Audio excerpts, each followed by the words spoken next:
May meeting of the land use zoning.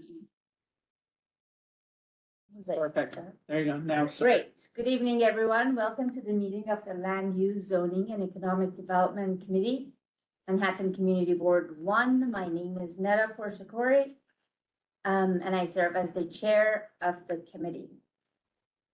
Before we begin, we have some good news. We would like to introduce Martine Johannesson. She has joined Community Board 1 as our part-time land use and urban planning consultant. Do you want to say a word about Martine? So Martine won a intensive interview process. I want to say thank you for that and to all our candidates. Martine will be joining us for land use, zoning, and economic development, as well as environmental protection. So we'll do the same introduction around EPC this month on the 18th. She'll be our tech person in the events. I'm no longer running a meeting, thank you. She'll be doing research with us and partnering with George when we need a full-time complement. And if anybody has questions, please don't hesitate to ask. Great. So we have two items on the agenda. One is CB1 Affordable Housing Working Group Report by George Jane. He's going to present it. And the second item is 67 Vestry Street parking authorization application. We'll start with item number 1, George's presentation. Great. Virtual. Okay. You're gonna bring it up, right?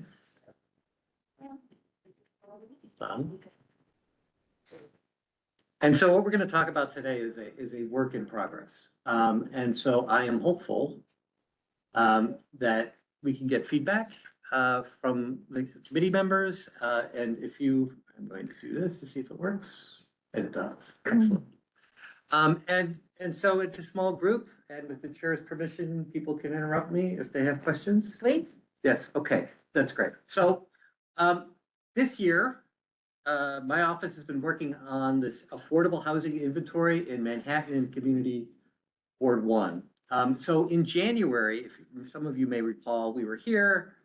We gave you an update on this work, but then in February and March, we took a break to work on affordable housing fast track. After which we moved back into the housing database. And I want to go over the status of the database right now. But before we do that, I want to just do a couple of updates. So in April, the city adopted the rules for affordable housing fast track districts. There were no changes to the draft rules that they put out. And when we applied those draft rules, that's the map. When we apply the draft rules, the red ones are most likely to be in, yellow maybe, and the white ones not. Community District 1 is likely not to be a fast track district. We won't know for sure until they're named later this year. But because of housing that you've already had, there's 536 income restricted units that are going to be permitted in the period of performance. It's these 3 buildings and that number of units. And there are many community districts that are under 100. And you have over 500. Now there are many others that are over 1,000. So your community district is like right in the middle of the pack. So it's unlikely to be in the bottom 12. So you're What could put it in the bottom 12? Because you've got statistics that say we're not. Yeah. What might change? The only thing that could change is that one of these buildings fail, like it doesn't progress, like, or it gets withdrawn, like the 330 units, if that gets withdrawn, maybe. It's open. It's not getting withdrawn, that one's open. Yeah, okay, all right, so yeah, it's very unlikely. It's just that the period of performance is still ongoing. So it's hard to say anything for sure. And the way DCP applies their rules may be a little different than how we applied their rules. So, you know, it's very, very unlikely, but it's not gonna happen. Just what qualifies each one of those to be counted? So they started from HPD, they were issued a permit, and they have income restricted units. Income restricted units are units that require an HPD lottery to get to get an assignment to them. It doesn't necessarily mean they're very affordable. This goes up to 165% of AMI. So you could have very, which is pretty high rent. Though I don't think any of these are 165% of AMI, but it could be. And so anyways, if they're income restricted units there, then they count. That's really the thing. And does that expire after 40 years or so? Almost, well, I shouldn't say almost all, but many of the units are on regulatory agreements that expire after 30 or 40 years. The ones that don't would be the permanent affordability with zoning. Essentially, the zoning requirements from MIH, they don't expire. So some do, some don't. In your district, the way most of these are, they will have expiration dates. Right. That's how they get around it. And the numbers include both what the city offers, the federal low-income housing, all of them? Yes, basically all of them. I'm gonna say basically because it doesn't include shelter units, right? They have to be permanent affordability. It doesn't include things like employer-owned housing, meaning affordable to like nurses. They have their own building sometimes. So it has to have a regulatory agreement with a government. So NYCHA, for instance, would be, because that, even though that's not HPD units, they are income restricted. And this is for very specifically unrelated to the other program, which is a max of 60%, right? There are two fast. Yes, right. So this is affordable housing fast track, which is essentially land use actions in the 12 lowest community districts. They will not go to city council. The city council has no say in land use actions there. The final decision maker will be the city planning commission. Okay, another one. So last week, HPD and DCP started outreach and engagement for what they're calling the Strategic Equity Framework. So the Strategic Equity Framework is the implementation of Local Law 167 of 2023. And essentially, all these words, what they're saying is that the city is going to develop citywide housing needs assessments. And then by types of units, total housing units, low income, like these 5-year production targets citywide. And then they're going to distribute 5-year citywide housing targets to each community district. So you are going to be getting Community District 1, you need to grow by X amount over the next 5 years. And X percentage of those units need to be low income housing, which they're calling 60% AMI or less. And there'll be some percentage of supportive housing. So this is starting right now, meaning like, you think that it's part of a big planning process, but they actually need to roll this out, get input, and finalize it by October 1st by law. This was the timeline that they showed at the first meeting on May 6th. The public briefing was in the beginning of May. The draft report gets released at the beginning of June, a couple of public briefings. The formal 30-day period starts on August 1st, right? Perfect. Yes, we are. Perfect. We are closed in August, Hey, Mike. as is all other community boards. This Why is it's like, perfect. So you- I mean, so the local law says they have to adopt this by October 1st, and they probably worked backwards from there and came up with this calendar without thinking about community boards and without thinking about input. I don't know. It's just like, this is the worst time to do this sort of thing. And if you want actual community board and really public participation in these things, it's always tough to do these things. Before you go past, Yeah. we have a budget that by law needs to be passed that isn't passed on time. We had the borough-based jails that were supposed to close at a certain date by law, that didn't happen on time. So why what is the stick that accompanies this October 1 deadline that could not possibly go back 30 days to allow the public to have an opportunity to come through community boards? I can't answer that question. I don't know. I don't think there's a penalty like written in fact, I'm 99% sure there's no penalty if it's just listed in the law that that's the date. I'm sure there are other people who are more familiar with the law to understand that, but I would imagine that it is, it opens the city up to lawsuits because people would say, the law says you were supposed to do this by October 1st and you missed the date.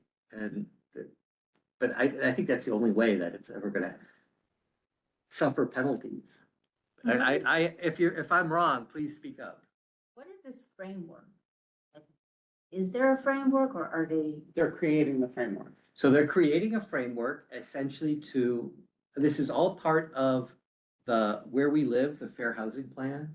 The idea there is that we're doing a lot of affordable housing in New York City, but only in some community districts. We're doing a lot of housing in New York City, but only in some community districts. The idea is that they want to have, or at least from a policy perspective, they want to have growth to be more equitable, to happen in all community districts. The whole idea of City of Yes was a little bit more housing in all the neighborhoods, right? And this is part of that implementation, and setting up housing targets will make it very difficult for community boards to say no to rezonings if they haven't met their targets yet or have no path forward. So some districts have real restrictions, right? Yeah, Like they have landmarks, a whole bunch of areas of landmarks. You Stark can't build districts, on yeah, them. So yeah. what, are there any consideration for areas that can't be touched and they are concentrated? So if I were doing this sort of work, I would put that up into consideration and calculate something called a holding capacity versus what you have right. But I don't know how they're doing this. So We have there's no idea how they're doing this. Typically, so like we have a regional planning association, NIMTIC, which does regional transportation planning, and they do projections. They do long-range projections for transportation purposes, and it's a big deal. They spend a lot of money and resources to do this. And I did ask them if they were coordinating with NIMTIC in their projections, and they acknowledged that NIMTIC exists and that they were going to look at them. But I don't know, but they also were saying that it's aspirational, and so they're not necessarily being held to them. We don't know how these numbers are The other being thing I developed. want to clarify with you, this is based on CD, not CB. So this is community district wide. So that's parts of CB 1, 2, and 3. I asked if there would be on that call, because I was on one of the calls on the 6th, a more contextual community board level. And it was a little muddy on the answer that I got because the information they're gathering was not as crystal clear for me. So it's council district? no, it's No. it's a community district. So Isn't that community. us? That's CB1? what I thought. So there are two different, let's talk about language first. Okay, so community boards are people. All right, so you all sit on a community board, right? And there's 50 of you. And you represent a community district, which is a line on a map. And the map that we have up here, these are community districts, sorry. There you go. These are community districts, That's right. okay? And their geographies. And so CDs, people often use CDs for council districts, and there's a lot of overlap and the numbers are about the same, and so it can get confusing sometimes. So DCP and because DCP always uses CD to mean community district, that's how we use it. That's how this uses it. And so they will be producing the numbers here, distribution of 5-year citywide housing targets by community district, that will be for the area your community board 1 represents. All right, so it's not a council district. So it's only for, It is only yours. Yes. It is only yours. Now, one of the concerns is that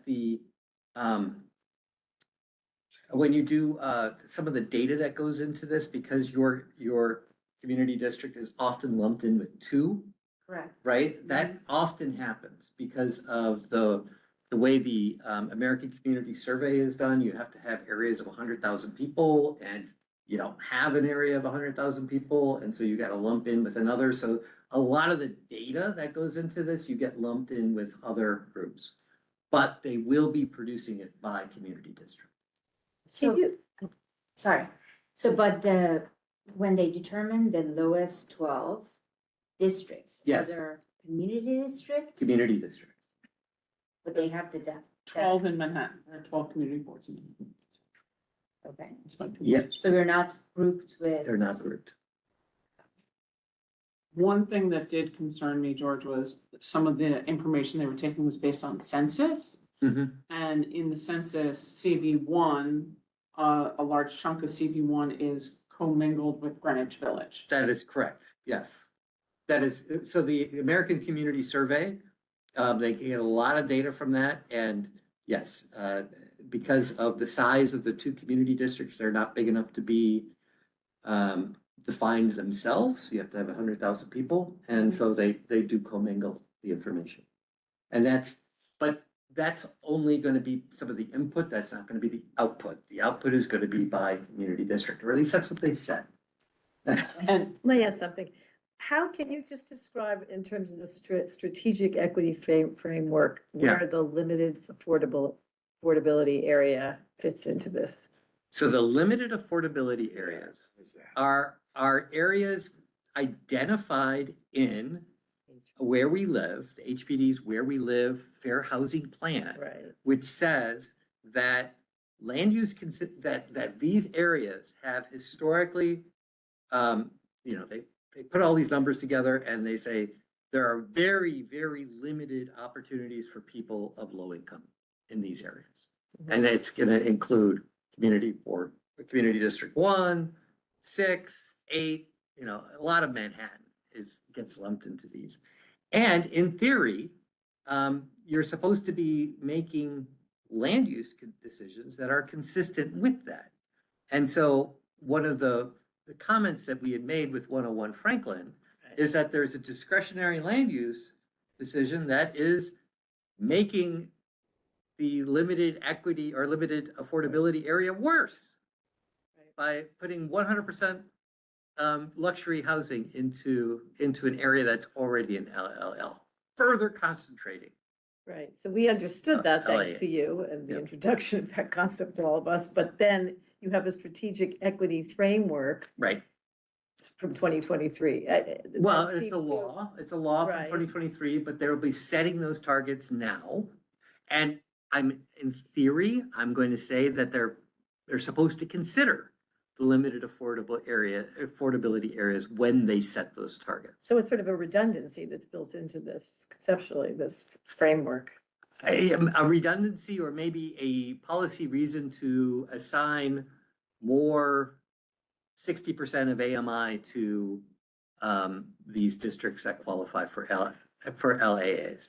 I don't know. I Yeah, mean, we yeah. haven't seen this stuff Right, yet. no, We don't it's know just how the- they're right, doing right, it. right. Yeah, yeah, it's quite extraordinary, yeah. Has the role of the borough president changed?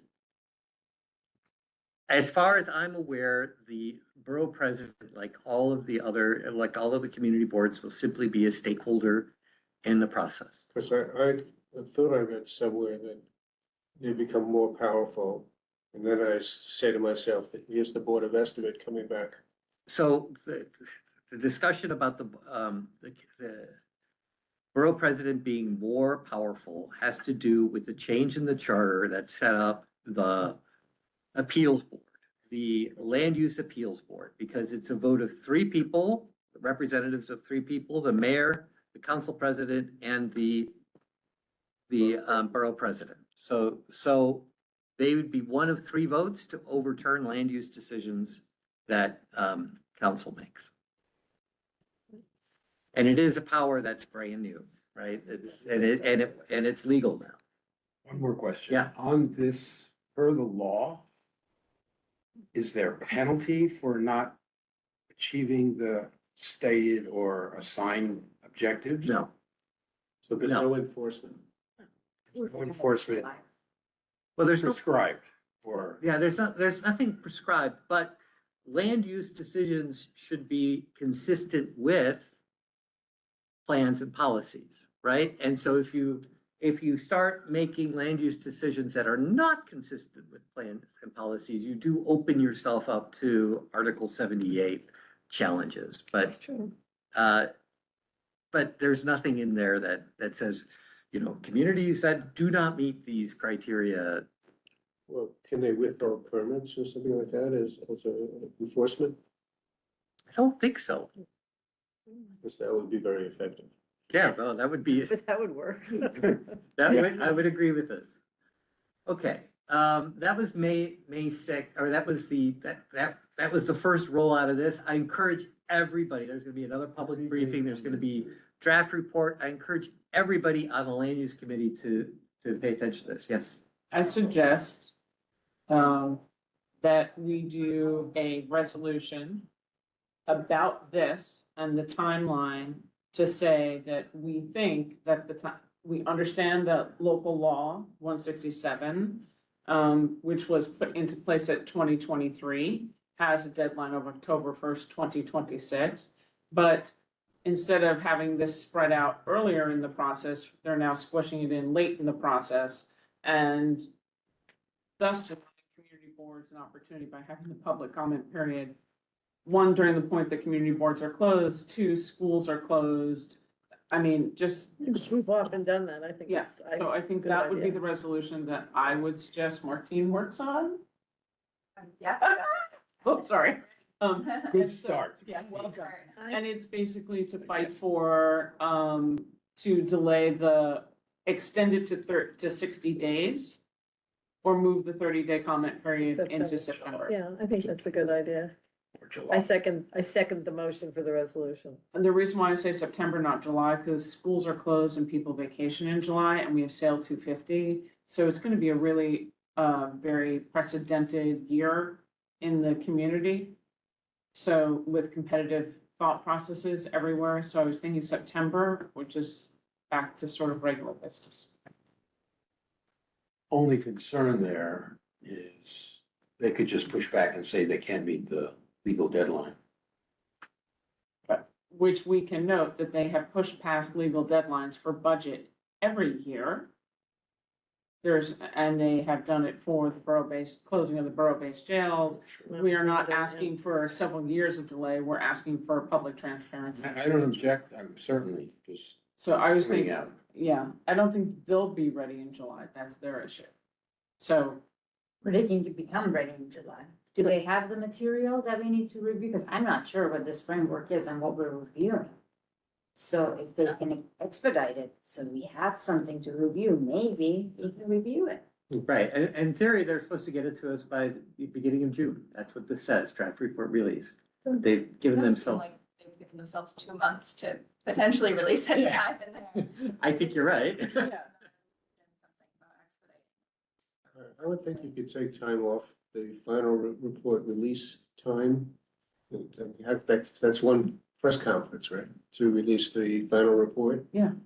And so it doesn't need 15 days, and then public briefing, again, it's one meeting, it doesn't need 15 days as well, so there's your 30 days that you add to it.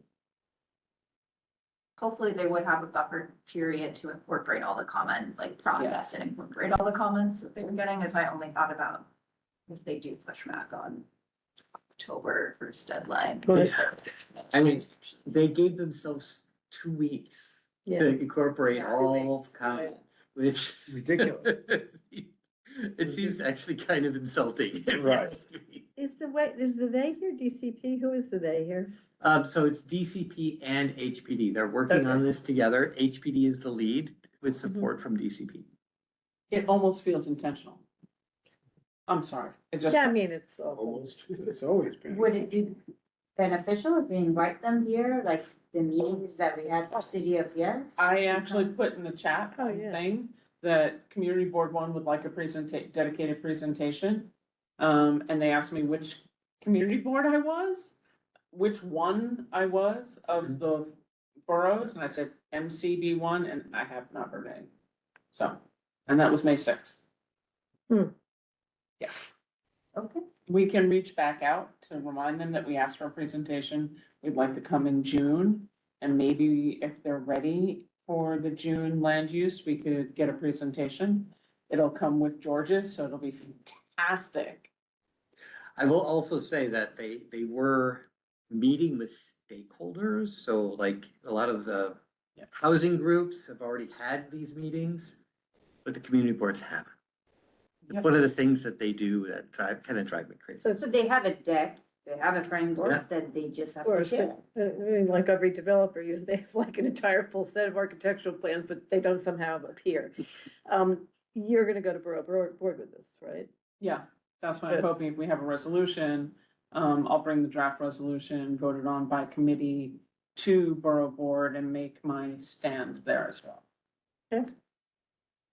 So we are saying, just to, so we can, because it was called and seconded, but we had Michael's comments about shortening the timeline here, there, and everywhere, which you'll repeat from our team. Sure. So we can get a full-throated 30 days in September, or they could extend to a 60-day comment period. I don't know if 30 is in the law. I think it's a minimum of 30. Yeah, it's a minimum of 30, yes. I mean, and that kind of points out my issue is that they've waited 3 years and it's a minimum of 30 days. And they chose the 30 days to have public comment over the point that all the community boards and the schools are all closed. I mean, the point One is just, month before. I would look for a solution for them, respectfully, I would just say that the board is closed from August 1st to the 30th, not allowing for comment. And that this has to be rectified, and then you could say, we could do this way or that way, but I don't think, I mean, it's just fact, you don't have a board that can meet at that time. Well, nobody does. All the Right, community so- boards are off, so it's about asking for them to, I don't want them to say, great, we'll do it till September 15th, because then that puts you under the gun that you can or cannot.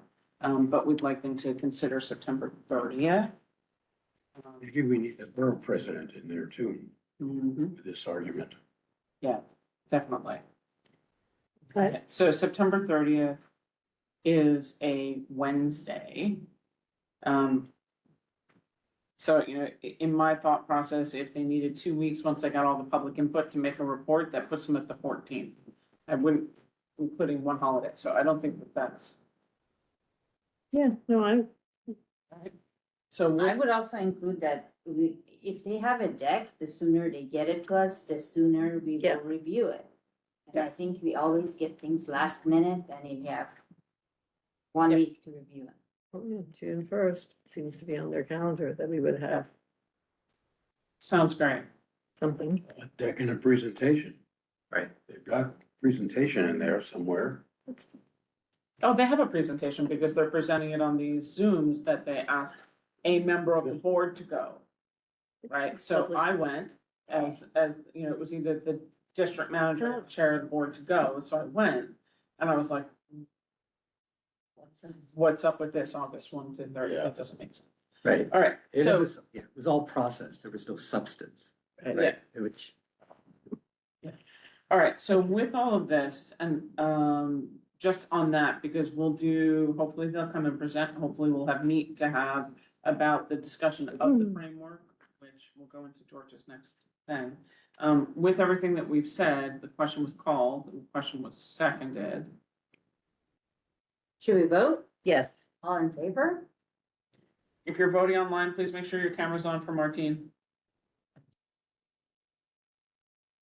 We have. And may I get a hand raise if you're voting in favor Actually, you don't need a hand, you can do it orally, that's the way. or orally? Yeah. Just following them. And you say, are there any abstentions, recusals, or an opposition? Because when you're recording a meeting for the public record, you need an oral vote. So should we Vote by call on them? acclamation. That's Joseph. Yeah. Yep. Joseph? Joseph Lerner, yay or nay? It's a vote by affirmation. Do they have to call out the vote? Or unless you're roll call?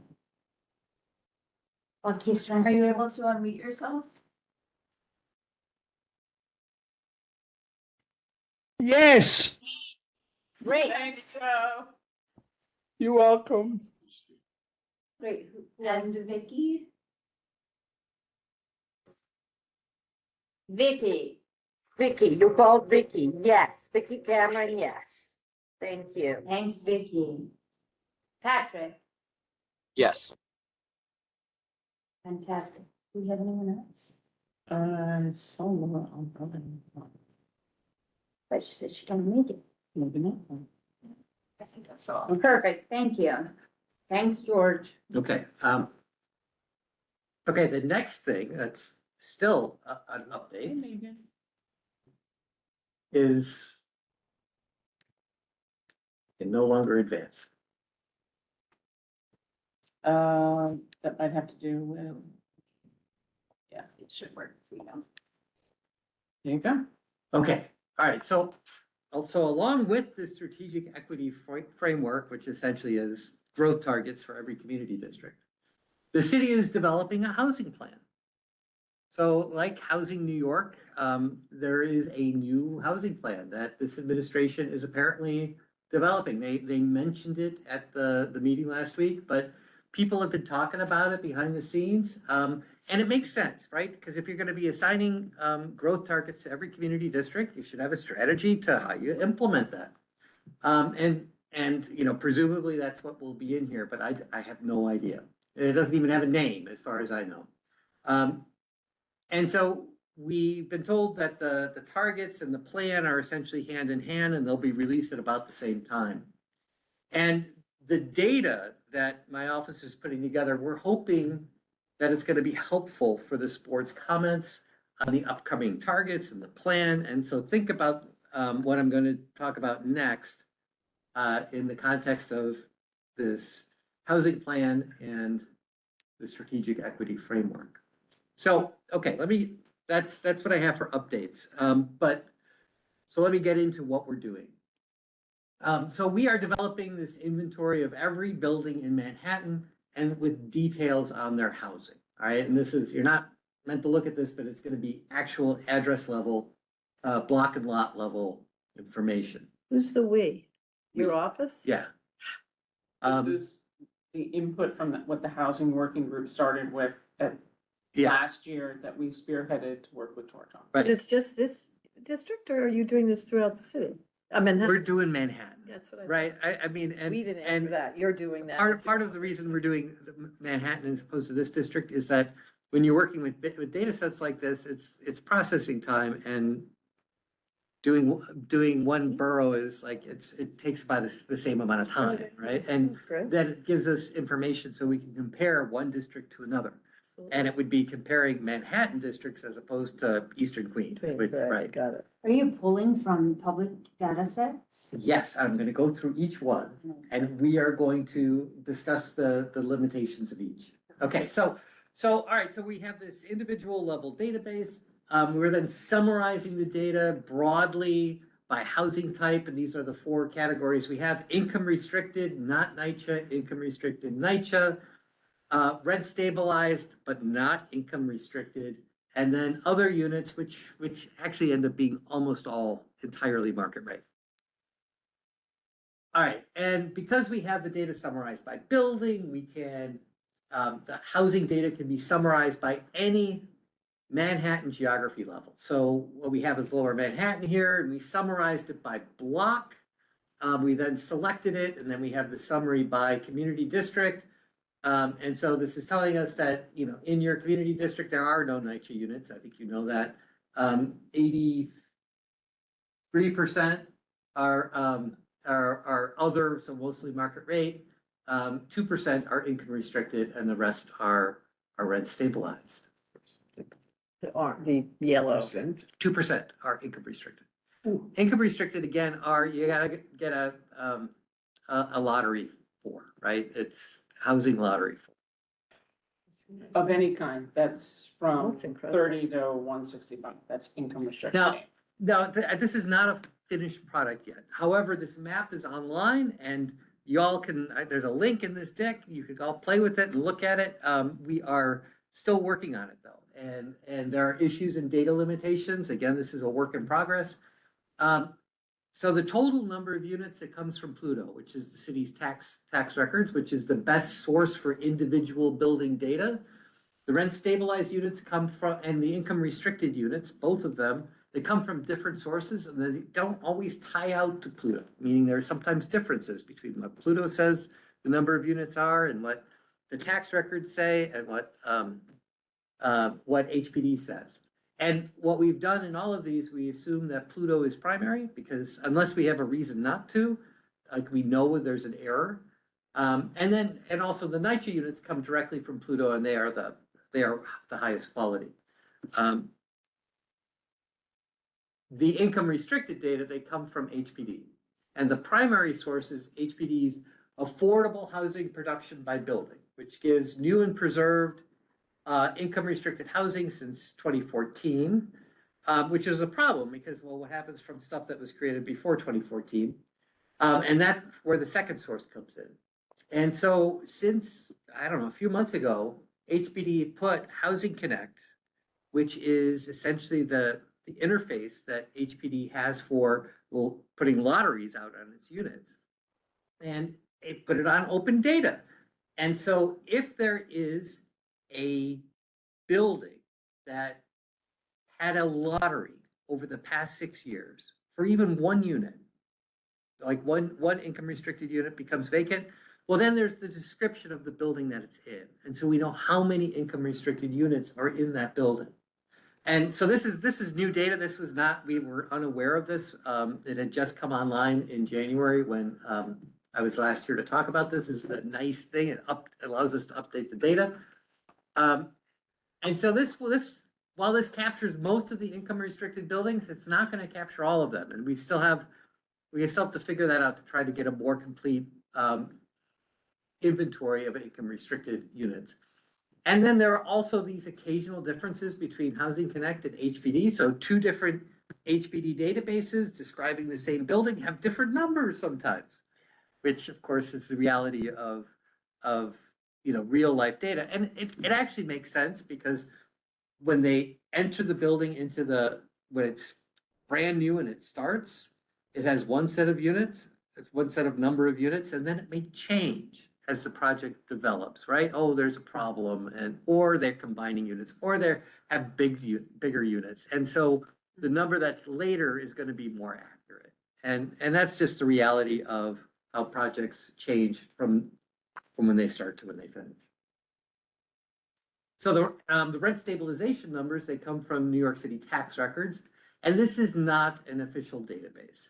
It is a data set of registered rent stabilized units by property compiled by scraping the number of registered units from the Department of Finance tax bill each year. And let me explain this. So there is no official database of rent stabilized units by building in New York City, but it is not a secret, right? So every single building that has rent stabilized units pays a tax every year on the number of units they have in the building. And so since they pay a tax on it and tax bills are public, we know exactly how many rent stabilized units each building has. So this is a excerpt from 70 Battery Place. And in 2023, it had 43 apartments in rent stabilization. And what's good about the tax bills is because they're all online, right? It goes back in time, in the history. So we can look at this one building at how the rent stabilization has changed over time. And so it started at 209 units. In 2022, it was down to 155. In 2023, it was down to 43. And so, it lost 166 rent stabilized units in the period. And this is what our Stormont Community Board won. This is a small sample but the larger truth of what happened in a post 9/11 building to where we are today. And so when we talk about that Community District 1 has lost more affordable housing and stabilized housing, or regulated housing, as the case may be, than any other place in New York State, this is an example of how that happened, because the city does not track the loss. So the city would have never said, oh, we lost 166 units. All the city said is, oh, we have 43 in this building. Yeah. Yay! Seriously, so. Okay. So Yep. what happened? You see that, okay, and this is what I say, we don't know what. You have to actually look at the individual building and the circumstances to figure it out. There's nothing that tells us what happened here. I And mean, Yeah. why did we lose so many and why are there any left? Both questions in Uh, that building. 421A money and, But it runs out at a certain date specific, Correct. so all of them should be affected. depending on the date that the building They was could built. have gone for different programs. Yes. Say 100 of them age out at this age, 100 of, I don't know what their Yes. deal was, but they Right. have different Correct. incentives they can. And what's the incentive or stick for landlords to report accurately, since the higher number That they happens. report, the more tax they have to pay? I mean, in Oh, theory, I'm gonna have fewer, so happens I have fewer. well, I mean, so that is, I've heard that people wonder that all the time. And I don't know the answer to it, but I can say that they are regulated by the state. And so there is a database at HCR that has all of the rent stabilized units and their rent counts and all of this stuff. And so, I think it would be easy for people to be caught. But, as I pointed out to you, I think last time we talked about Independence Plaza. Independence Plaza in 2010, 2011, it has a lot of rent stabilized units and then it goes to zero. And people have told me that they still are rent stabilized in there. I don't know. Right. And so it's reporting zeros and it has been reporting zeros. And so that owner has been underpaying their That's taxes. because they were in the Mitchell Lama program and he stepped out of the Mitchell Lama program, Larry Gluck. Hmm. And he was still taking the tax breaks from the Mitchell Lama program. And instead of getting any fines, all they did was let him pay the money back. And they had an agreement with the city where they would still keep, anybody who was still under that program, even though they stepped out of the Mitchell Lama program. Yeah. They're kind of like grandfathering the people that live there. I'm one of those people. Oh, is that right? I live in that building. Oh, get out. So they, It's like a QSR agreement, a Yeah. quasi. Oh, rent quasi stabilization. rent stabilization. Ah, all right. It's done by private business to prevent them from being picketed from throwing people out on the Yeah, street. I mean, and this is part of the reason why it's so difficult to build this database, right? It is because you have individual situations on individual buildings, which, I hope, well, we'll get into the details on this in a little bit, how we're gonna try to augment this, through this process, right? There are two other downtown kinds of things. Are you aware of the 421G? No, Okay, so that came after the 9/11 and Mhm. LMCC and LMDC, right, right. LMDC, I'm Yeah, sorry. yeah. not the commu- Yeah. Yeah. And I know Historic Front Street, for example, qualifies for the 421G. And it has something on the, if I remember correctly, 4 units on the lottery out of 99 units or something like that. Well, okay, I mean, so we are exploring other ways of augmenting the income restricted units.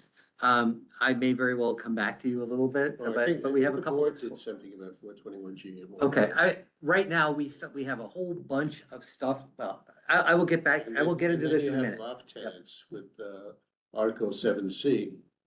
Yes. And those that have not Yep. been legalized are still under Article 7C. That's right, that's right. The interim, yes. So the loft board might have some of that. That's true.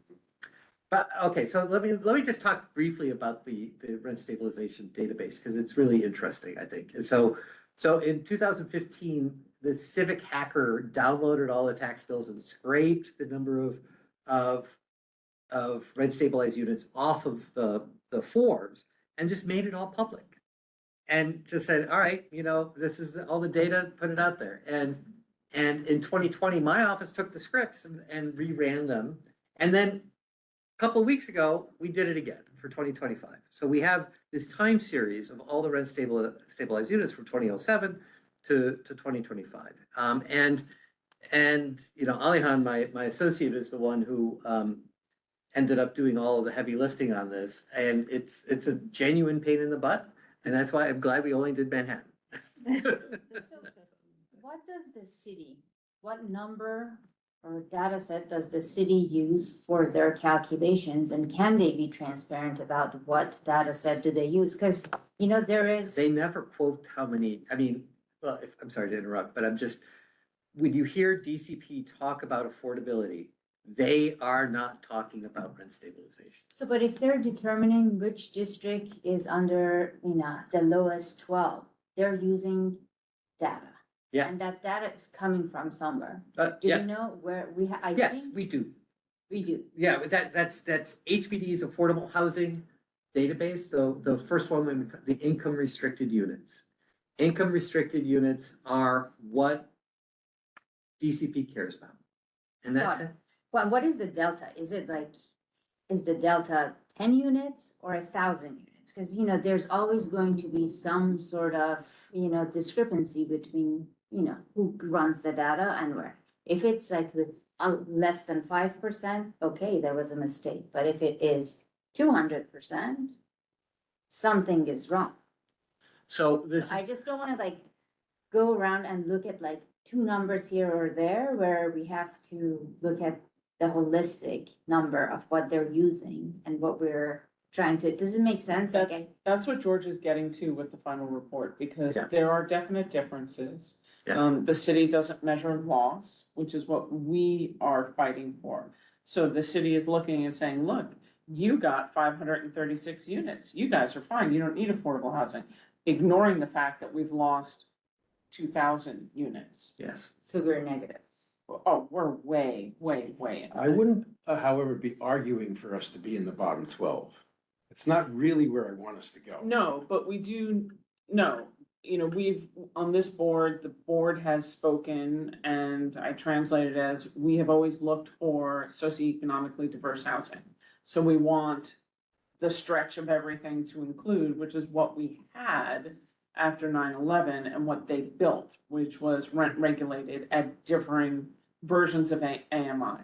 So for example, the 70 Battery, there was one group that was heavily restricted at the lowest bands of AMI. That's the remaining existing one that's there. But the rest of the building was also rent regulated. Yeah, no, I get all that, but I just don't want us, I don't think it's in our interests to be arguing for them to change their methodology so that we end up somehow in the bottom 12, because that's not going to serve us well.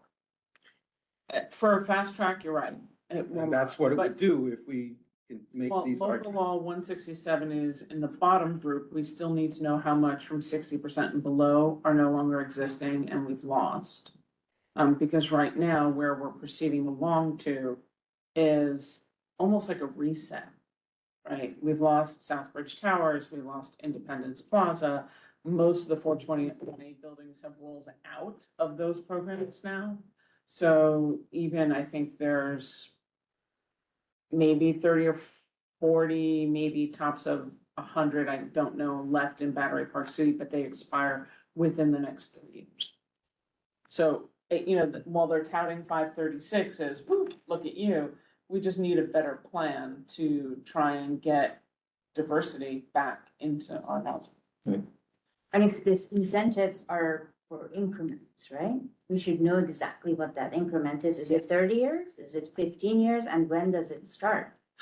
Well, that's difficult because the term sheets and there's so many different term sheets and how long they extend But what does the city consider, when they're coming up with these plans and these numbers that they assign to district? Are they considering from 2026, 30 years out? Or are they going back saying, oh, we're considering everything from 2010 to 2030. I don't know what. They are forward looking, they are not backward looking. And so, and the plan needs to be a 5-year plan. It's not a 30-year plan. It's a 5-year. It is a Got it. 5-year plan. What are they gonna do the next 5 years? And they're supposed to do it every 5 years. Got it. When we mentioned Southbridge, one has to remember that 2/3 of the residents of Southbridge have not sold their apartments. Yeah. So they're all living in a state of very reasonable rents. Yeah. Okay, and this canard that, we don't have low income housing, so that's one part of it, because we were hammered about, Southbridge coming out of Mitchell when the residents there are low income people or mid income people. And then the same thing is with these stupid boundaries, if you walk 5 minutes north of Southbridge, you're in Smith Houses, you're in Yes. Nightshade. Yeah, right. And it's just the arbitrariness of this district line for community board. Right, and you'll see that District 3 and District 1 are very different. Very different. And then in terms of limitations, I'll just go over them quickly for rent stabilization. So not all rent stabilized units are affordable. I like the example of 8 Spruce Street, which is mostly a rent stabilized building. Right, and but it's not particularly affordable. This goes by AMI. It's not even by AMI. It's not income restricted. It was just what it was at the time. There was an incentive program in Market rate place. stabilization is what it was. Yeah, there, at the time, there was a benefit or some sort of program, and they just were able to put in their units, and they were high rent stabilization. But are they more affordable in compared to alike units on the market? Let's say you go to a neighboring building and they have a 2-bedroom, which, I looked at this and it sure seemed that way to me, but there may be real estate people in this room that would know better than me. But I just looked and I was like, wow, these are fairly reasonable for this area now, because they were really expensive in 2008 or whatever it was. And that's probably why they call it rent stabilized. right, and well, they can only raise it by whatever the rent stabilization board decides, right? Yeah. And so, I mean, I can see that they got government money to finish that project. They had a choice of just building a 36-story building or putting all the fancy sods on it. If you go to the south side, it's flat. Yeah. And the reason it's flat is because they ran out of money. oh, I didn't know that. Yes. Oh. Okay, so it's gotta go back to LMDC and getting various government grants. And they wanted this project finished and all that kind of stuff. Interesting. And part of the problem with the rent stabilization database is you never know why. These stories like this are never in there. And there are also unexplained errors. Like sometimes it goes 3, 3, or like 10, 10, 10, 0, and then back to 10. And you don't know why it goes to 0 that one year. But it's probably somebody didn't file their taxes that year or didn't file them on time. And again, we never know why the numbers change. And then there's some weird things like pre-1974 Class B multiple dwellings, which are hotel rooms. Hotel rooms, even if they're used for transient occupancy, they may still be classified as a rent stabilized unit that no one lives in. And that the idea there is that they still have, because they're pre-1974, they still have the rent stabilization protection. And you occasionally hear about somebody who stays in an apartment for over 30 days and then or stays in a hotel room for over 30 days and then suddenly gets rent stabilization protection. And they cannot be evicted. But that kind of messes with the numbers because that's not how they're being used, right? These units are being used for transient occupancy. Nobody's ever going to live there, or very rarely. And they're in here. So there's a lot of limitations and issues with them. And then everything that's left over is these other units. Again, they're mostly market. And we have to better understand affordable units that are managed by the Battery Park City Authority and Roosevelt Island Operating Corporation, because they're different than HPD regulated units, and they're not part of the HPD lotteries. Like land trusts, we're not exactly sure how land trusts fits into this. It's not so much an issue in your district, but in District 3 it is. Employer-owned housing, I think that's always going to stay outside of this. And then, so there are other things that we're trying to tease out of this big category. But we have this universe of housing in Manhattan that can be summarized at any level and which can be tracked over time. And may I? Yes. All right, there's a link here, and I just wanted to just pop it up and just show you, it's point and click, you need no software, right? It's all through the browser. And if you have an interest in this sort of thing,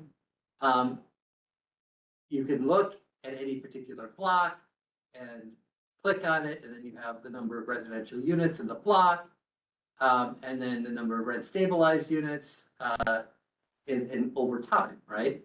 And you can see how the number of units changed over time, the number of rent stabilized units have changed over time. And again, this isn't analysis, right? We haven't gone into analysis yet. This is kind of an interface into a database, a geographic interface into a database. And the way this is set up is that right now, this is the numbers for New York City on the left-hand side. And if you click on a community district, it'll change, give you the numbers for the community district. And so you can end up, it takes a little bit of skill to actually select the community district. So you compare different community districts with each other. I mean, the way, when I was looking at this, that I actually thought it was really cool, is that when you look, it's just so different between the Manhattan core, excluding Community District 3, and Uptown Manhattan, right? So this is 9, 10, and 11, and 12, right? Most of the units here, like, let's look at 11. If I can select 11, I will. There we go. It's like 25, 25, 25. In between Really? NYCHA, rent stabilization, mostly market, right? I mean, there are big differences, right? We go up to Washington Heights, there's almost all rent stabilized, right? These are like, Washington, the way it works is that if you're in a pre-1974 building and, it has 60% of the units are rent stabilized in Washington Heights, right? And 7% are income restricted. There's not a lot of NYCHA up there, and there's only 31% that are market rate. I mean, there are really big differences by community district, and that makes perfect sense, right? It makes absolute perfect sense. So I like the data because when I look at it, it makes perfect sense, right? And that's what you want. It's not perfect, and it will never be perfect. Right, that's the thing about this, is it changes all the time, and it's what we call an administrative records database, at least in part, and which means that these data are put together not for analytical purposes, but for management purposes. And when we use them this way, we will find things that are imperfect. But I don't know. I think it's necessary information when you're trying to make decisions about housing, right? You gotta know where you're at. And the fact that we are, sometimes, do planning work, just looking forward without looking at what's here is a problem. And I'm hoping that this information is gonna be useful for you all. Okay. So there's a link in here. I'll give the PDF to the board office and you all can see this. And then finally, we're currently augmenting the database with all this information from the community board. So we have learned that over the past 20 years, this community board has built a kind of ad hoc database of what's been happening into the community district. So, there's a record somewhere if like a building lost income restriction in 2008 and went out of the program. That's lost in the city data, but it's not lost in the community's data. However, they're like printed PDFs and emails and there's no organization on this, right? And so our next step in this is to try to augment this database, which we built, right? With specific community district data, which will help, specific individual level data, which will help us get at change over time. Because change over time is the thing that we don't have great data for when it comes to income restricted units. And And if you looked in the system, for example, Gateway Plaza would show a 0 because the stabilization applies to the person, not the unit. So if the person dies, that goes to market rate. If the Oh. person moves, that goes. Unless you have succession. They, that's a whole other talk. There's no, that's Battery Park City. There's no succession and stabilization, Battery Park City? I don't know if that's true. Yeah, well, find out. surprised, yeah. yeah, so we have a lot of data that we haven't really gone through. But we, you know, we are over the next weeks, go through that and, to try to augment what we've done right now. Everybody's gonna get a copy of the link because we want you to ask questions to help prompt George to get a better product out at the end. So we can have our reporting well done. Right, and also comment on the goals, right? So we have the near-term goals, try to provide the board with information to help you with this housing target and housing plan discussion. But longer term to have this housing summary so that you can, you know, compare your community district to other Manhattan community districts, your peers, if you will. And so you can look at your performance, you know, think about it like this, is that the city of New York spends an enormous amount of money on income restricted housing, right? Subsidies. SPD just pumps subsidies into certain community districts, but not other community districts. And so if you have a public site in East Harlem or Central Harlem, that's gonna be developed at 100% affordable housing with HPD subsidies. But if you have a public site on 100 Gold Street or Or 5 World Trade, or we can add another dozen sites. those are rarely 100% affordable housing. And I understand it because the city of New York has a limited budget.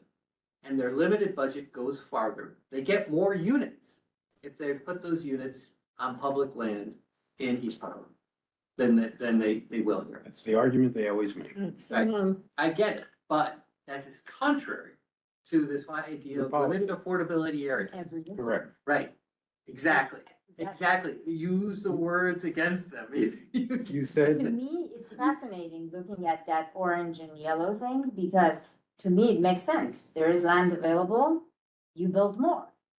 And you come downtown where it's more yellow, Yeah, everything historic, private ownership, you can't build. So they are building where they can, but now, like, there's this conflict of like, We had, you're kind of doing the right thing, but why are you preaching something else? yeah.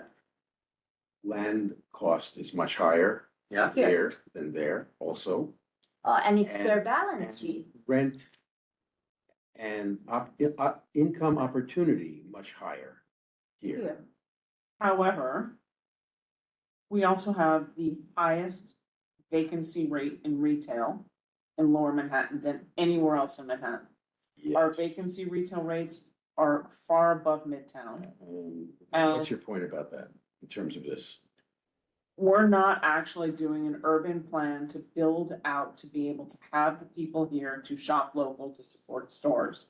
If all you're building are pied-à-terres, then yeah, it looks great for the tax rolls, but it doesn't actually service the schools with school seats, and it doesn't service the retail that you need.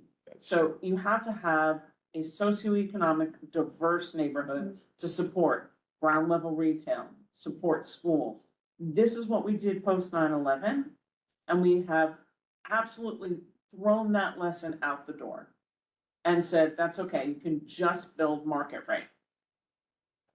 And this is why we are where we are, Totally. because you're not building resilient communities. Got it.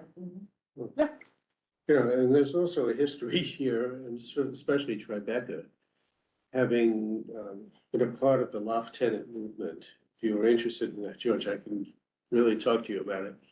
You know, the live work spaces that the artists created in illegal manufacturing zones to convert manufacturing buildings to residential, and eventually those artists cashed out, and eventually those lofts are worth millions and millions of dollars. But that was a diverse population, and there were a couple of thousand of us. And, we went through the whole loft board process and the loft floor and all that kind of stuff. So that, this area pre 9/11 was mostly live work spaces for the residents. And, that's not covered because it's 25, 30 years later, but I guess, it's not an opportunity for, our children to live here in an affordable manner. Great. Make a comment here? Vicky, Oh, somebody had. Vicky? Yes, I want to make a comment here. So in all the years of my work for developers doing residential high-rise, one of the conversations that we always had was that, and this is really self-evident downtown, is that most of our developments are done now by large developers, right? So we have very large projects. And as demanded by zoning, ground floor is for commercial.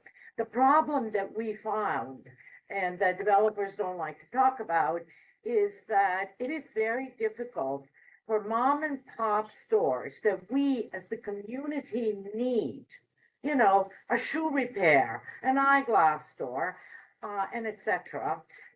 Those people find it intimidating and almost impossible to locate whom to call and ask, if they can have, let's say, 1,000 or 1,500 square feet.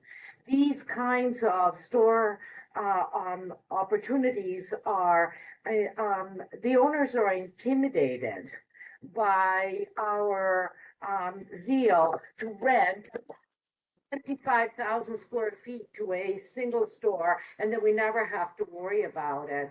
And that is one of our big problems downtown. Vicky, you're definitely absolutely speaking to what we've experienced, Battery Park City in particular. Squeeze out a lot of small independent business Yep, in order to put in one large chain. yeah, it's easier That for is- them. Yep. More of a sure thing. And like I said, if I wanted to open a little jewelry store and I need 1,200 square feet, I wouldn't even know where to call. And if you do call, you are discouraged. They're like, what? We're not dividing the space for you. Thank you so much. Lovely. We'll call you back. And they never do. Yeah, It's part of the whole a cycle of these games that they play. And I just want to remind this committee, 4 years ago, I was there trying to move, and as Tammy and everyone knows, I voiced vociferously saying that I, as a professional, professional, could not afford anything in our district. It was so appalling. Everyone tried to help. So if I can't afford it, why are we expecting, any better? And now, in my opinion, it has gotten to a critical level. Anyway, thank you. I know you know all of this. I just keep saying it because it's really sad to see it come to fruition. but I think that goes back to what we talked about a lot on this board about socioeconomically diverse at multiple AMI bands. And the other thing that we've talked about before, maybe with Martine's help and George now, we can make progress, is figuring out whether there's a way to have a small business improvement zone, right? Whether or not we can look at zoning, is there a lever there that we can turn an area that's been traditionally low for street level retail to encourage both the building owners, which are often REITs, to the, to really divide and conquer the retail slums of it. Okay. Well, So- one other, I think you've alluded to this already. The good news here, and I think there really is good news here, despite what I feel about the city of Yes and the ballot proposals, is that they are talking about the things that we want. Mhm. Housing plan, Mhm. driving diversity in neighborhoods Yeah. where it's needed. Yeah.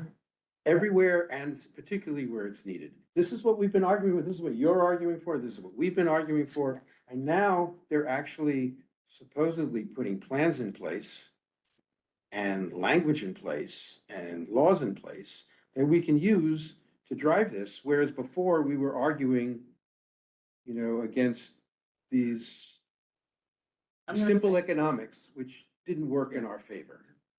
I'm gonna say yes, but on that. Say again? I mean, we're surrounded, we just spent last month going over 2 applications for developers coming into the neighborhood who wants to put up a building, 2 buildings, and we have one tonight. I'm sure you're thrilled with this conversation. Looking at luxury housing and, these are the things that are getting built. So, and we came back with an argument from the very commissioners who represent the public at the Department of City Planning, questioning this, but some saying, well, City of Yes just said housing. It didn't say anything about diversity or affordability. And that's what you hear. So, I don't know how far we're gonna get, but, Well, but these are all for talking it. about limited affordability area and a housing plan that drives that. So hopefully, it's a hopefully, I couldn't that's agree more. the sort of good news that I'm trying Yeah. to, Yeah, and on a good note, trying to do that. before we Once in hear, a while. before we hear about 67. But I think that, to me, what Is is George done with this last? Oh, yeah, Yeah. we done, yeah. So I think I'm optimistic as you are, and I think one thing that perhaps we're missing when we meet with city planning is that we are so concentrated on our area that we don't see the colors on the other parts. So, and I don't know if it's by design that some of that information is omitted from presentation, but I think us as a committee and as a board, we are reasonable people. If they very openly talk about, hey, there are restrictions, we're like, that's how we're distributing it, that's what we're building, we would be much more receptive to sitting at a table and working with them than just showing the information on this little bubble that we have, that it's just having reduction of affordable units. Like, to me, it was very eye-opening, that study that you have done. Awesome. Again, if you have time to take a look at it and you have feedback, Yeah. please let me know. What is the So- ideal division of this pie? Would you do it for the whole if you had to?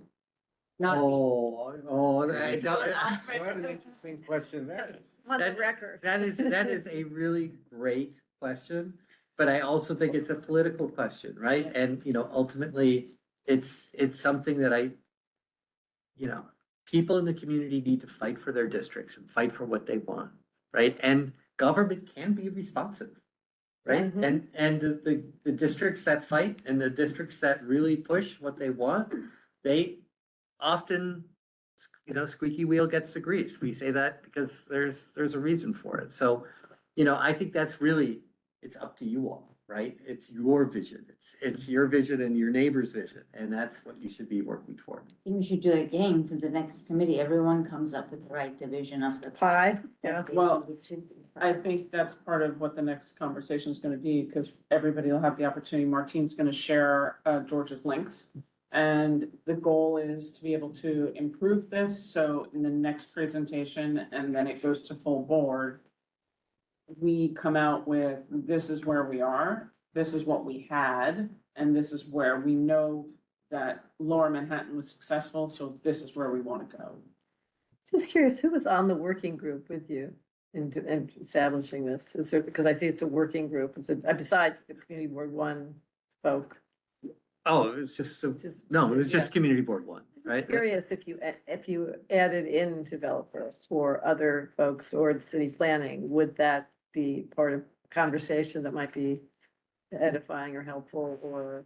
I don't know. I mean, DCP, we have issues. Yeah, So I I guess that's a no. It's a complex relationship. It's a complex Is relationship. that what you're trying to say? I get it. I just sometimes think. All I can think of is It's that siloed. there's the song in my head. We've got issues. Okay. Great, thank you so much. So we'll get the deck and the link. The deck and the link. Yes. George, Yeah. thank you. Second. George, thank you very much. Done as always. Of course, thank you so much, it was very. Richard? Okay. Pretty Leo, much wait get up. everything Hang on. you're looking for 6 months. Yeah. If you're ever interested. 1 second. This? Boy, No, stay. Much more.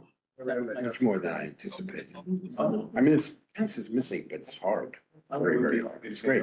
the biggest piece that I need is 5 years before 2014. Yeah, Two and thousand. sort of time, trending. I think now, The what one you said, that's now, yelling now, sauce back at you Yep. is in 2009. We were at the point of maximum housing. We opened 3.5 new schools. Yeah. 2 schools that year conceptually incubated and opened in 2009. Expansion plans for PS 150, and then Pexlet came on board. So I know that the housing numbers I want go back that far. Okay. Sorry. Oh, 5 more years, 5 more years. You'll be the boy for one time. we still have to go through everything you've given us, right? And so we may very well have that. Okay, great. Thank you. All right, thanks. I take it from a point of abundance. I think that's the best way to start.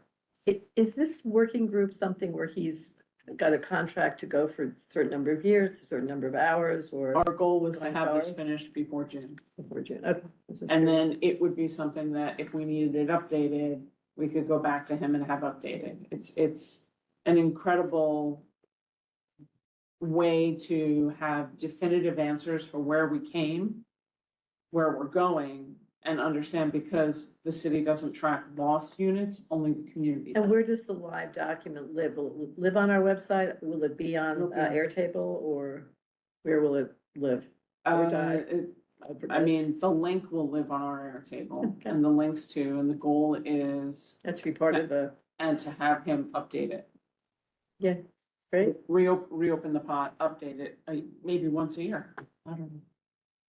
Great, Great. perfect. Thanks. So second item on the agenda is 67 Vestry Street. The applicant seeking city planning commission authorization, ZR section 13-442, to add 2 accessory parking spaces with an existing residential building that currently has no parking. The proposal, we will use an existing curb cut in a former loading bay area. It is relatively small, technically compliant application, but because the site is located in Manhattan core, new parking in an existing building is not permitted as of right and requires discretionary approval by City Planning Commission.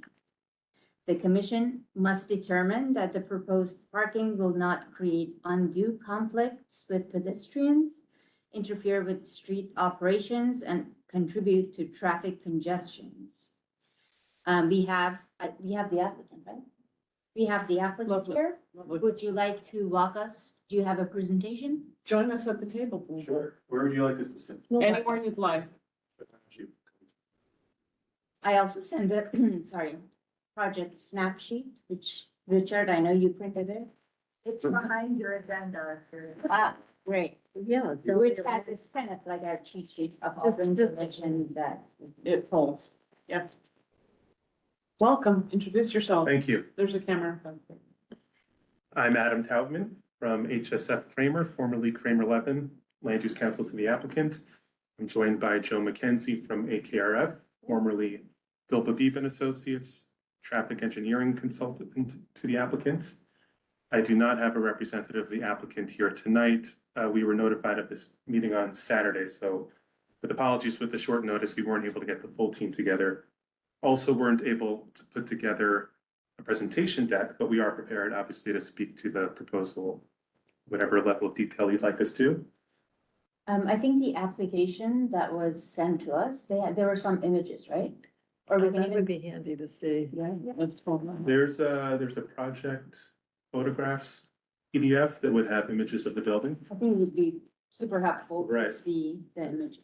I know the subject matter of the application is 2 parking spaces, and we'll talk about what that means in terms of operations. But in terms of images, this is one of those rare projects where what's existing today is what's going to be there with approval, no renderings, no drawings, other than technical drawings for the application. Another thing to note is that the application was formally filed toward the end of April. It has not been formally referred out for public review yet. There's some possibility that we'll have to amend the application at some points if we get further comments from city planning before they deem the application to be complete.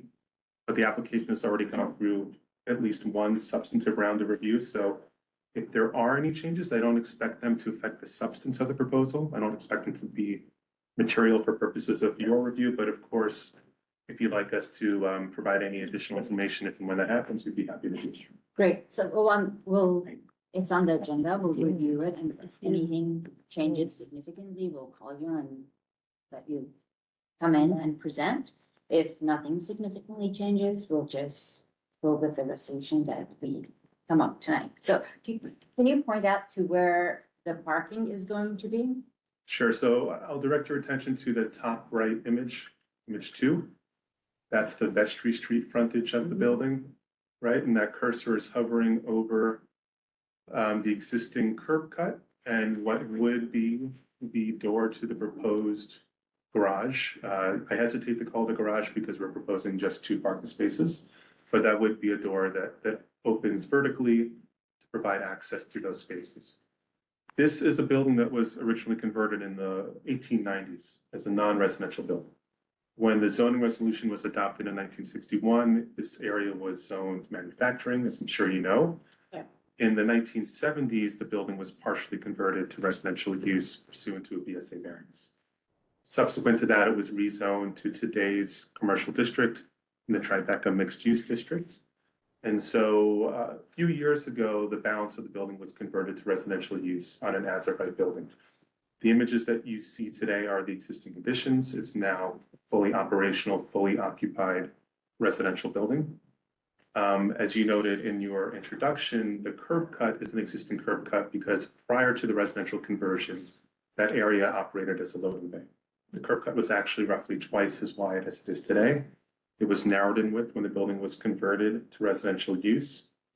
It has been hoped for some time that the approval that we're now seeking would be granted to allow the 2 proposed parking spaces, which is why, as I said, what you see today is what you would get, but of course, with the operation of the 2 parking spaces that we're proposing. Why didn't the applicant go for these 2 parking spots when the conversion was happening? They did initiate the application process. They withdrew the application, I believe, before the community board had its review period. I was not involved then. I don't know too much about it. But, now that we're here with the converted building, I think there's more of a concrete expression of interest in these parking spaces among occupants of the building. And the applicant, our client, is the sponsor of the condominium, and they've decided to move forward with the proposal. Who is the applicant? It's IRG 67 LLC. That's a subsidiary of Iliad Realty.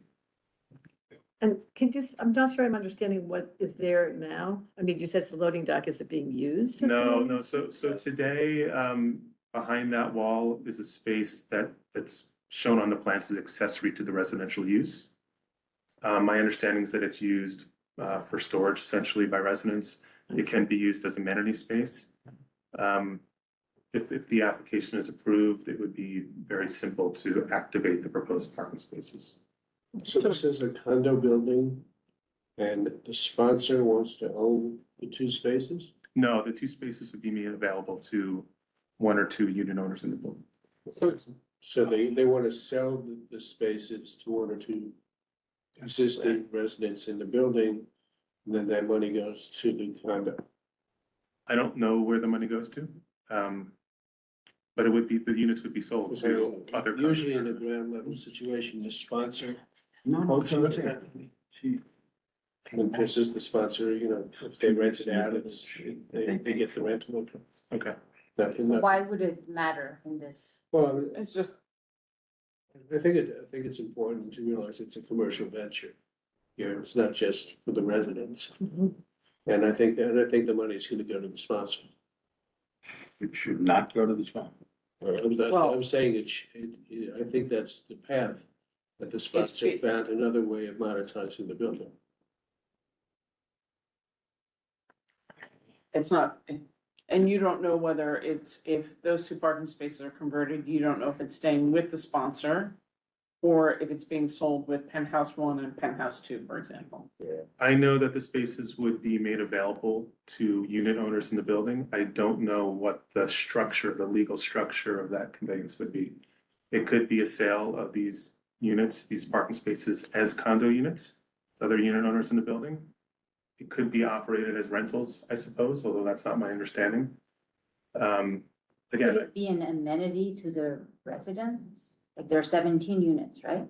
right, Let's say, yeah, they can sign up for spots certain days and they can, I mean, I don't know the structure, but, Philip Habib has done, you guys have done a traffic study, and on that traffic study, you assume certain amount of usage, right? So there are standards like seeker sort of factors that we can sort of apply for a building of certain size and sort of to get at, you know, anticipated usage, but seeker is a little bit imperfect when it comes to, like, we looked at the auto owner, for example, we looked at the auto ownership of the census tract the building is located in, it's about one household. And so then applying that to the seeker, you know, prescription of, you know, anticipated auto use per dwelling unit, you can sort of arrive at like a pattern of usage, but when it comes to sort of the leasing of the spaces on a per unit basis, Do you have a program from the client that says this is how we're gonna use these parking spots? And you model the traffic and moving of the cars in and out based on that? well, it's sort of what Adam was saying, we don't know like how those spaces would actually be used, if it's sort of one person per space, right? Or- Right. That's a little bit problematic because What if did you you, base your analysis Yeah. on if you don't have? the you're giving information? us there's a report that you guys sent us that says maximum usage of this parking is 2 times per, was it 2 times, Martin? 2 to 4 Right. times per day. So if that is not based on an actual program and it's based on some sort of, you know, rule that you guys use in traffic analysis, that to us is a little bit problematic. so I'd like to clarify. I do not know the legal structure for whatever real estate transaction would make these spaces available to unit owners in the building. But the applicant has already decided that these spaces would be dedicated to specific unit owners in the building. They would be not operated as an amenity, as you described before. So we do know that would either be 1 unit or 2 units that control these 2 spaces. And that was the input for the calculation that Joe and his team performed. Got it. I personally, I don't think it's what the legal terms or transactions are less of an interest to me. More of an interest is what is the traffic in and out of this garage, right? Right. And I thought that report was accurate. If that's not accurate, clarify what is the traffic in and out of the parking, how many times it's used, and then. Because you don't actually know if it's, you're making an assumption based on 1 car per household and that it would only be 2 households utilizing the spots. But that's not necessarily the reality of what we're talking about here. That's the difference. If the spot is given, for example, 3 units are using those spots for, rotating in and out for whatever purposes they need or have, that's a different than somebody, I get home, I park my car, I go to sleep. Right, so I want to be clear then that these 2 spaces would not be made available to multiple units. A single space would be made available to a single unit. And there's some possibility, I suppose, that both spaces could be made available to 1 unit. So it's 2 units maximum that would utilize these spaces. And that was an input for the calculations that Joe ran. The balance of the inputs are assumptions from a very rich history of data collection by people who do this sort of analysis. So of course, we can't tell you what's going to happen in the future, the precise number of visits into and out of the parking garage. But the data and formula that were used to arrive at our projections are conservative and they're based on accepted practices in the industry. So we do feel quite confident in the projection that there would be 2 to 4 trips in and out of the garage per Per day. day. Okay, great. Vincent, Just want to say, is there any available units currently in that building? No. There isn't. And also I want to point out Vestry Street is the street that, people turn on to from the West Side Highway. So there's a lot of Right. cars that go that way. So I can speak to that. You're right about the physical location. Another thing that Joe and his team analyzed was pedestrian counts and vehicle counts on Vestry Street today. You know, so these are not projections, they're based on actual counts that AKRF performed. Vestry Street, it's 4 blocks wide. The terminus on the west side is Weston Avenue, as you noted. On the east side, it terminates at the Holland Tunnel before turning south and wrapping around to Lake Street. Mhm. Because of that configuration, because of the location of the street, what we found, what Joe and his team found, is that relatively speaking, pedestrian volumes and vehicle traffic volumes are low. It basically functions as a local street that's used by residents or occupants of the buildings with frontages on those 4 blocks. So, you know, there are numbers in the reports, we can recite them, we'd be happy to. But in terms of the required findings under the zoning resolution, we do think that the risk here of conflicts between cars using the garage and pedestrians and vehicles using the street is low. Here's some of the numbers. Could the spaces be used for commercial purposes by whoever acquires them? Is that permitted? No, these would be approved as accessory residential spaces, so they would be for the benefit of the residents on the zoning lot, which in this case is this building. Yeah, I mean, following up on Richard's question, I mean, the highest and best use from the sponsor's point of view, how to get the most money for this would be to put a charging station in there and have the bikes downtown going in and out all the time. How do we prevent that? Why would, it's a private residence. It's the ability to recharge all these blue highway and local little vehicles is immense, and there's no place to do it downtown. And in my experience, there's a very high demand for well-situated locations. And I'm just pointing out that we have no protection against Wouldn't that be a commercial use? it. Depends If on, it's a private club, maybe not. You know, what's wrong? I would be remiss not to always bring up what's, you know, in it for us kind of philosophy. In other words, you're asking for some amount of condition that's not perfection, let's say, and obviously the developer at some point realized that himself or herself when they brought this to the attention during the development many years ago. Mhm. And I'm just curious, is there a way that you would consider a give back to the community in the way of park work? For example, you're just south of Canal Street Park, which is in dire straits, could definitely use some help, something like that to. Or to the estuarium and. Well, I'm presenting that as a possibility. You know, or the Hudson River Park, but some give back that allows the community to be more comfortable with, you know, moving forward on something like this. And specifically, I think these smaller parks that are run by friends groups that are, you know, often at a very big disadvantage. And as you know, our Parks Department is actually not too well funded yet. Would that be a possibility to bring back to your applicant, developer, boss, or whatever? So I have a 2-part response. The first is that I'll bring that back to our clients, see what Okay. they say.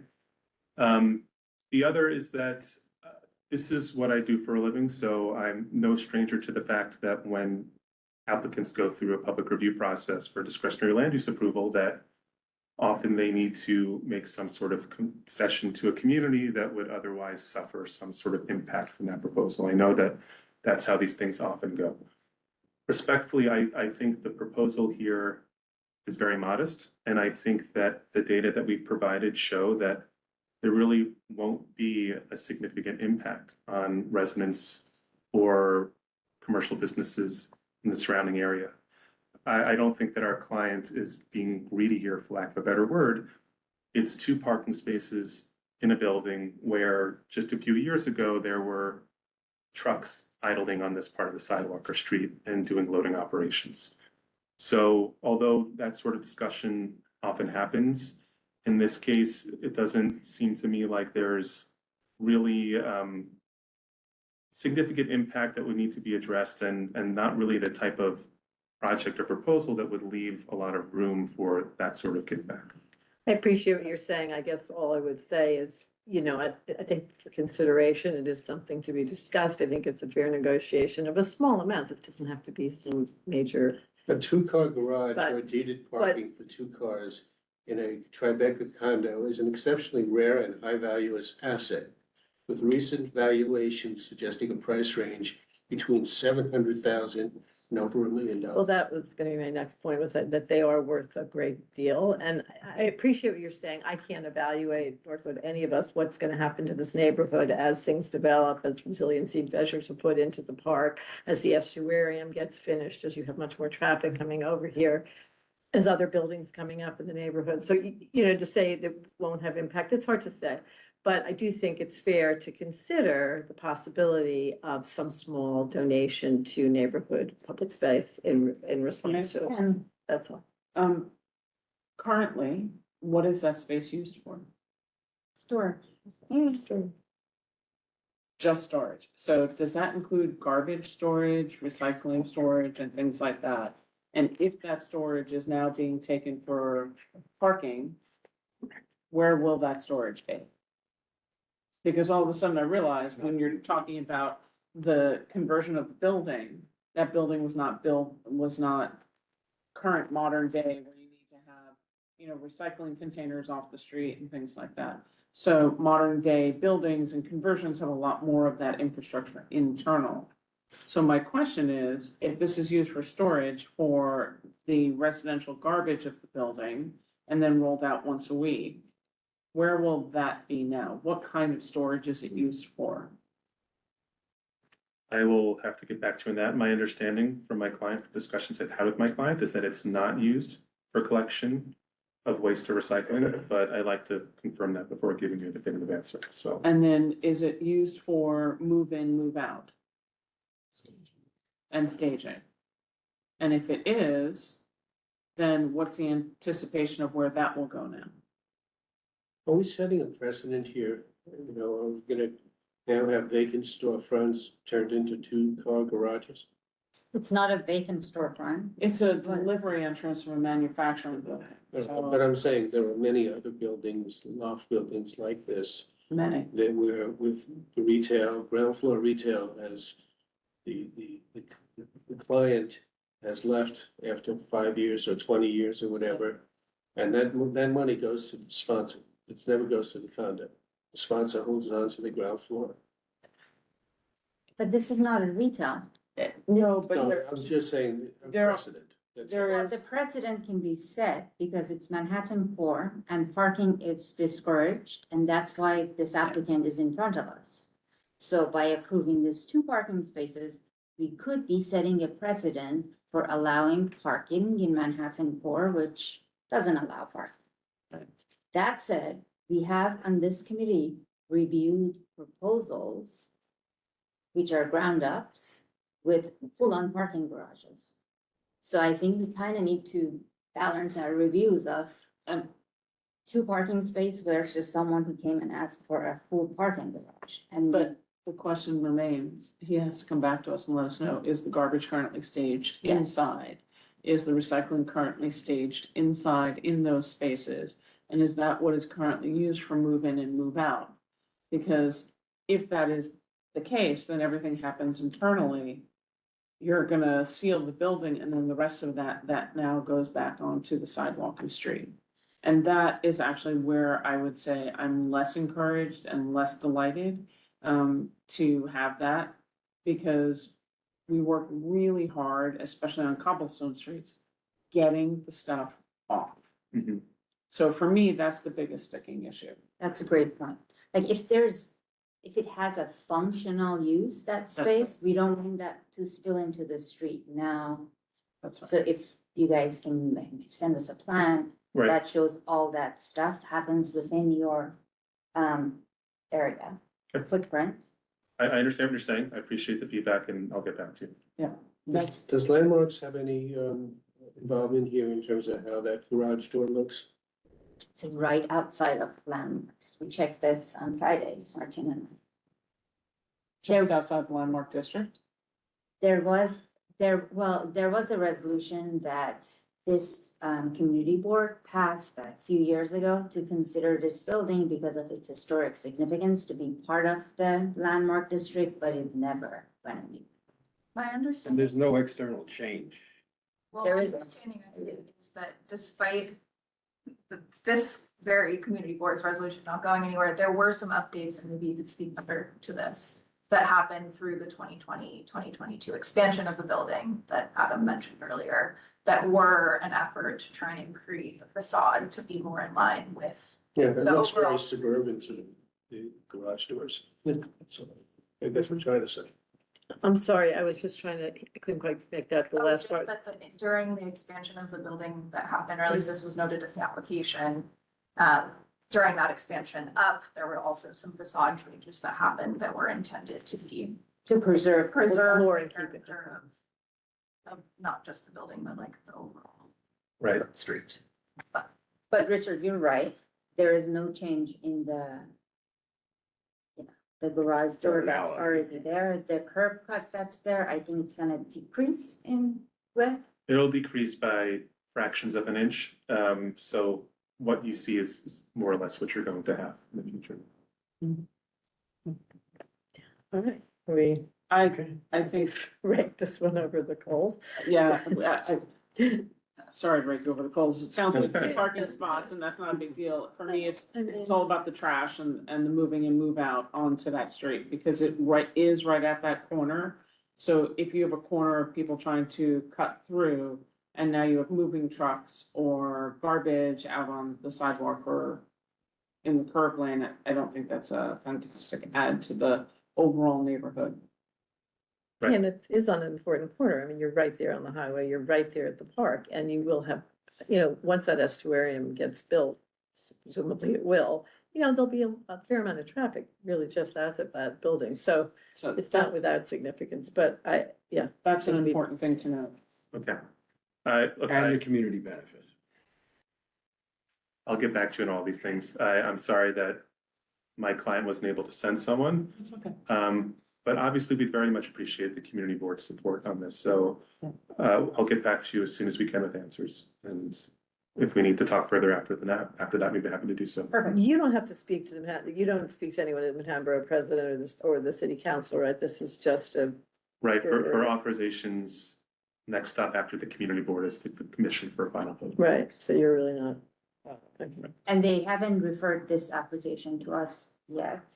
Yeah, Somehow we got notified of it and it made it on the agenda, but they, as of Friday, they mentioned that they will give us an official notice and we will have 45 days from their official notice to, if we want to meet on it again, to meet and get further clarification. And why is there, We would do it during the 45-day comment period, but this was a good opportunity, and I apologize, we waited so long for them to come in and for us to understand Sure. it, because there's a true potential that this could be in a lot of the other buildings that are very similar to theirs. And have the neighbors been apprised of this? Have we received any comments from the neighbors? the neighbors are not aware of this coming potentially to card. There's no requirement for them to post. So. and why is it able to only go directly to the commission after this? Under what conditions? It's a specific provision in the zoning resolution that allows the commission to approve this sort of condition by authorization. Yep. So that's not a full ULURP. The reason for that is that for this type of action and others that are subject to the authorization requirement, there are specific findings that tend to be more technically oriented. So, these findings have a lot to do with pedestrian and vehicular traffic. I think the assessment was made when the provision was adopted that the commission was, in a good position to make that judgment without needing referral to the city council. I do have one, actually, one concern, a safety concern, because I did read that it's front in, back out. Backing out of that building with traffic turning in, it could be a safety problem in terms of being able to see what's coming. I'm not sure what the thinking is about that. I mean, could you talk to that? Well, I would note that, you know, I'm not gonna know anything, I don't really know operationally how the spaces would, you know, once they're sold, how they would operate, but, Well, it said in, well, yeah, our notes you- said that. Correct, but I was just gonna make the note that for a good portion of the weekday, 8 to 6, the parking regulations there are so that there is no curbside parking in front of the building. So there is sort of a widened sight line for people backing out, but obviously there are other measures. Right, the wide angled mirrors on each side of the garage, an audio and visual alarm when the garage doors open. Stop sign for anyone who might be coming out facing forward of the garage. And you know, another thing that we would hope gives you comfort is again, the small number of times when cars would actually be exiting the garage and the low levels of traffic on the street. The location of the curb cut also required approval by DOB in consultation with DOT. And as part of that process, we had to submit a report that DOP used in its consultation with DOT. So the city's experts who would care about things like that have already reviewed the location of the curb cut and approved it. So, you know, we always appreciate safety concerns, but we think that we've done quite a bit here to address them based on the specific conditions. Richard, in the report that they have uploaded, there are safety measures that are included for mirrors. I can't Right. remember. It's not on the documents. It sounded like you had They're read not about on that. the. No, I didn't. Oh, Didn't okay. read about it. I'm sorry. I've turned there many times, so. Yeah. I know the building well. They're not currently shown because these are photographs, but they would go somewhere on, on the store or inside of it. Yeah, you'd have to add giant mirrors exterior and then a stop sign where? Stop sign would be inside the garage. I suppose for cars that are facing forward coming out, just to remind drivers that they need to stop before entering the pedestrian way. Wide angle mirrors on both sides so that the driver can see what maybe would otherwise be outside of field of vision. Speed bump to control speed. And again, the audio and visual alarm whenever the door opens. That's really more to alert pedestrians that there's about to be some vehicular Yeah, activity. I'm less concerned with pedestrians because that's very little traffic there, very little pedestrian traffic there. Yet, you have to recognize you're gonna have a major museum there, you know, within, Vestry Years. Street, it's not on Vestry it's Street. 2 blocks down and people walk across more than one street. You would see traffic coming down the streets. Not in. I mean, anyway, I don't. But agree with anyway, the never any, I'm thinking more, yeah, I hear you. let me not diminish the pedestrian problem. Yeah. But I'm thinking more of the automobile traffic Understood. and that safety concern, because every time that light changes, the left turn light into Vestry Street, there's a slew of cars that go. It's a cobblestone street, right? Yes. It's a cobblestone street, but they're coming off the highway. So they're making a left turn, Right. trying to make the light. And they're moving to get onto that street. So there is a, and they can't see. They're not gonna be looking for cars coming out, let's put it that way. And that's why I don't think that the moving truck should be parked on the street around that corner, nor have the garbage out on the street. And that's Well, exactly agreed. why my question. So are One of we your questions doing, is right on. so are we, They're gonna come back and give us answers oh, to so our we're not gonna have a questions. resolution on this? Okay. We have time. And it was better to understand exactly what they're doing. And I think it's really, Can we make sure these notes though, because we're not gonna re-review what we've done, so that this part is somehow identified as a part of the feelings towards this project, whatever. Martine's got notes. I Yeah, think great. you'll get back to us, Yes. correct? On all the questions that have been asked. So if you don't mind, I want to make sure I have a full list. Where's the garbage now? Right, Where's the Where is that? recycling? Mhm. What's it being stored with and for at the moment? Where would those uses of storage go? if it's being used for move in and move out, what's the plan for move in and move out? Are you then putting trucks on the street?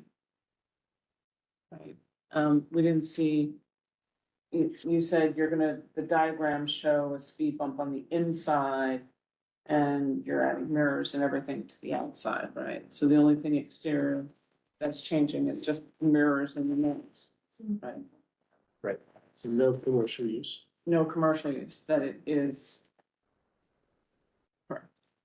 And the potential for the consideration of a donation of some sort to either and I offer up two parks that are right there. The Hudson River Park and the estuarium, something that's a very important public amenity that this community has been fighting for years and looks forward to. And also something called Canal Park, which is just north of you. These would be really helpful and I think not major consequence for developer. Developer. Well, it's not closer to Katsudo, I don't think. Is it? Well, that's another one. There's a Katsudo Capsudo Park. Park needs a fountain to be repaired, so that could be something meaningful. Well, yeah. Which park is all three it? of them. Capsudo, it's on Canal.